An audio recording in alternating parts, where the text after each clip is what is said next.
അസ്സലാമു അലൈക്കും വറഹ്മത്തുള്ളാഹി വബറകാതുഹു. SSF വിസ്ഡം ഹദീസ് ക്ലാസ് 291. عن أبي هريرة رضي الله عنه عن النبي صلى الله عليه وسلم قال: من اطلع في بيت قوم بغير إذنهم فقد حل لهم أن يفقئوا عينه.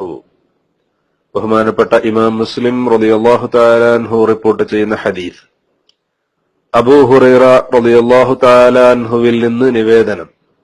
ഹബീബ് മുഹമ്മദുർ റസൂലുള്ളാഹി സ്വല്ലല്ലാഹു അലൈഹി വസല്ലമ തങ്ങൾ പറയുന്നു: മനിത്തലഅ ഫീ ബൈത്തി ഖൗമിൻ, ഒരാൾ ഒരു വിഭാഗത്തിന്റെ വീട്ടിൽ എത്തി നോക്കിയാൽ, മറ്റൊരാളുടെ വീട്ടിലേക്ക് എത്തി നോക്കിയാൽ, ഒളിഞ്ഞു നോക്കിയാൽ, ബിഗൈരി ഇദ്നിഹിം, അവരുടെ സമ്മതം കൂടാതെ, വീട്ടുകാരുടെ സമ്മതം കൂടാതെ ആ വീട്ടിന്റെ ഉള്ളിലേക്ക് ഒരാൾ നോക്കിയാൽ, സാധാരണ വഴിയിലൂടെയൊക്കെ നടന്നു പോകുമ്പോ വഴിയോരങ്ങളിലുള്ള റോഡ് സൈഡുകളിലുള്ള വീടുകൾ, അതേപോലെ തന്നെ മറ്റു നടപ്പാതയുടെ സൈഡിലുള്ള വീടുകളിലേക്കൊക്കെ ഒരുപക്ഷെ അവര് ഡോറ് തുറന്നിട്ടുണ്ടായിരിക്കാം.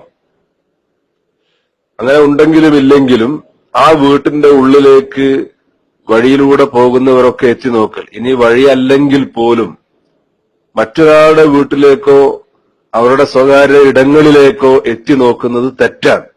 സല്ലല്ലാഹു അലൈഹി വസല്ലമ തങ്ങൾ പറയുന്നു, അങ്ങനെ ഒരു വിഭാഗത്തിന്റെ വീട്ടിലേക്ക് അവരുടെ സമ്മതമില്ലാതെ ഒരാൾ എത്തി നോക്കിയാൽ ഫഖദ് ഹല്ല ലഹും, നിശ്ചയം അവർക്ക്, ആ ജനങ്ങൾക്ക്, ആ വീട്ടുകാർക്ക് ഹലാലായിരിക്കുന്നു അൻ യഫ്ഖഉ ഐനഹു, അവന്റെ കണ്ണുപൊട്ടിക്കൽ. അവന്റെ കണ്ണുപൊട്ടിക്കൽ ഹലാലായിരിക്കുന്നു എന്ന് പറഞ്ഞാൽ, സാധാരണഗതിയിൽ വീട്ടിലേക്ക് എത്തി നോക്കുന്ന ഒരാളെ കല്ലെടുത്തെറിയാറാണ് പതിവ്. ഒരുപക്ഷെ കല്ലെടുത്തെറിയുമ്പോ കണ്ണുപൊട്ടിയേക്കാം. അപ്പൊ ഇത്തരം കാര്യങ്ങൾ ഹലാലാണ് എന്ന് പറഞ്ഞാൽ അവനെതിരെ നടപടി സ്വീകരിക്കാവുന്നതാണ്. ഇത് പറയുമ്പോഴേക്ക് വീട്ടിലേക്ക് ആരെങ്കിലും എത്തി നോക്കുമ്പോൾ ഉടനെ തന്നെ കല്ലെടുത്തെറിഞ്ഞവന്റെ കണ്ണ് പൊട്ടിക്കണം എന്നല്ല. അപ്പൊ അവനെതിരെ പ്രതികരിക്കൽ അത് അനുവദിക്കപ്പെട്ടതാണ്.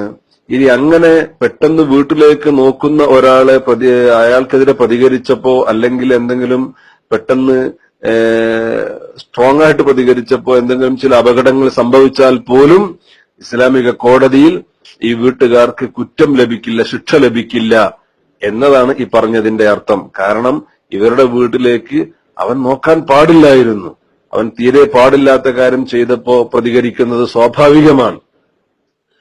ആകയാൽ ഇത്രയ്ക്കും വലിയ ശിക്ഷ നൽകപ്പെടാൻ മാത്രം വലിയ തെറ്റാണ് മറ്റുള്ളവരുടെ വീട്ടിലേക്ക് എത്തി നോക്കുക എന്നതിനാൽ അത്തരം സ്വഭാവങ്ങൾ നമ്മുടെ ജീവിതത്തിൽ നിന്ന് പൂർണ്ണമായും ഒഴിവാക്കപ്പെടേണ്ടതാണ്. മറ്റൊരാളുടെ വീട്ടിലേക്ക് അവരുടെ സമ്മതമില്ലാതെ നോക്കരുത്. വഴിയിലൂടെ നടന്നു പോകുമ്പോൾ പ്രത്യേകിച്ചും സൈഡിൽ കാണുന്ന വീടുകളിലേക്കൊക്കെ നോക്കുന്നത് ഒഴിവാക്കേണ്ടതാണ്. അല്ലാഹു തആല നമ്മുടെ കണ്ണുകളെ ഹറാമുകളിൽ നിന്ന് സംരക്ഷിക്കാൻ നമുക്ക് തൗഫീഖ് നൽകുമാറാവട്ടെ. ആമീൻ. അസ്സലാമു അലൈക്കും വറഹ്മത്തുള്ളാഹി വബറകാതുഹു.